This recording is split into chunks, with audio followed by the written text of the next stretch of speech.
Hi everyone, Braden here, and today I want to show you how you can increase the range of motion in your neck using a knife and a spoon. So really what I'm going to show you today is something called Instrument-Assisted Soft Tissue Mobilisation. I in my clinic use one of these. This is a soft tissue mobilisation tool, but you can achieve the same thing at home using a blunt object, a piece of cutlery, which I'm about to show you. So the act of instrument-assisted soft tissue mobilisation is just scraping of the skin. And what we're trying to do is encourage blood flow and loosen off the fascia in that area. So I'm going to show you some nice simple techniques that you can do yourself at home or that someone else can do for you. We're going to be using a nice smooth object. So this is blunt at the end and it's not sharp at all, but it's firm. So that's the whole point behind the cutlery. I'm going to be using this edge of the knife, which is the handle end, and we can even use the thumb in the head of the spoon. I've also got like this random kitchen utensil as well that we can use. So first off, let's check our range. We're going to look to the left and we're going to look to the right. Bro. So looking at the camera there, I can see that Emily has a restriction looking to her left. Can we go ear to shoulder on the left? Fantastic. And ear to shoulder on the right. Fantastic. This is some restriction both sides doing that, isn't it? So that might indicate that we have a tight SCM on this side and tight traps on both sides at the back. So what we're going to do first is put a little bit of lubricant on the area. I'm using a little bit of lotion here, not a lot at all. We're just going to pop a tiny bit on. We want some drag from the tool, so we don't need it to be super slippy in this area. So we've got the lotion on here. It's a little bit tacky, which is what we want, but we have got a glide there as well. We're going to get our tool, whatever we decide to use, and we're going to pop it straight onto the area that we're wanting to loosen. We're then going to angle it at about a 45, put some pressure on it and drag it away. So all we're aiming to do with this is loosen off that area by encouraging blood flow and releasing the fascia. So if I wanted to do this with my kitchen utensil, what I might do, pop it on the skin here. I'm going to apply pressure to both sides, and I'm only using my thumbs, as you can see. I'm gently dragging this down to loosen off this area.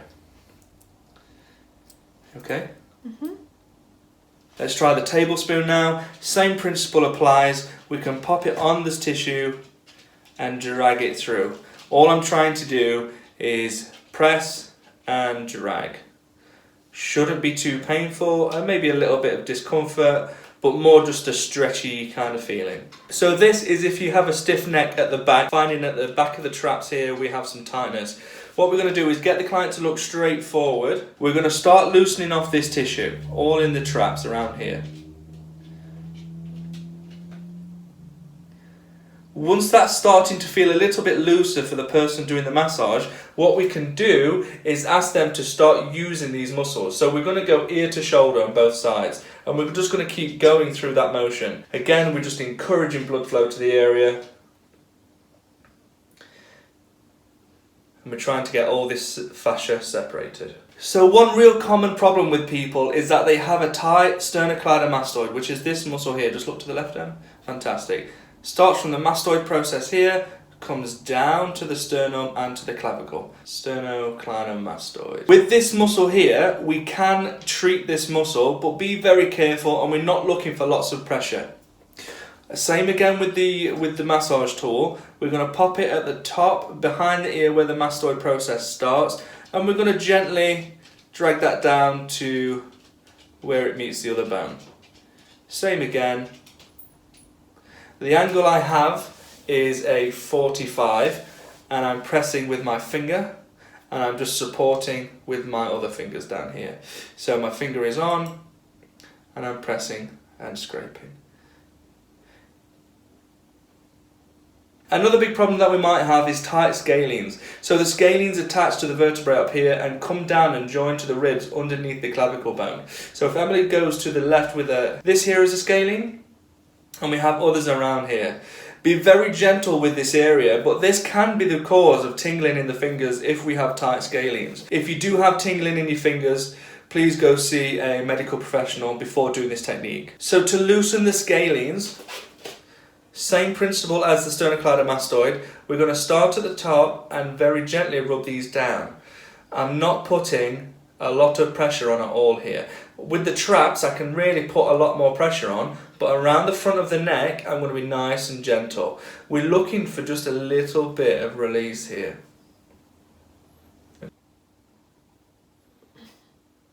As we can see here, Emily's starting to get a little bit red, which is expected. This type of manual therapy is also done in a treatment called gouache. And gouache uses these instruments as well, but they try to promote petechia. Now, petechia is little red spots in the skin where it's started to bleed underneath the skin. This is completely harmless, and it can indicate an area of tension. One recommendation I would have is if you do start to see petechia, then you know you've done enough. So we've just done 5 minutes of instrument-assisted soft tissue mobilisation on Emily's right side, which was the symptomatic side. Now let's check the range again. So we're going to look to the left, and we're going to look to the right. Fantastic. We're going to go ear to shoulder, and we're going to go ear to shoulder. Fantastic. The time frames that I give people to do this would be for around a minute up to 2 minutes, twice a day maximum. So if you have woken up with a stiff neck, or if you find that the range is limited in the neck, using the soft tissue mobilisation tool or any kind of safe cutlery that you might have at home is a fantastic way to increase the range and reduce some pain. So there we have it, guys. That's how we can increase the range of motion in our neck using a knife and a spoon.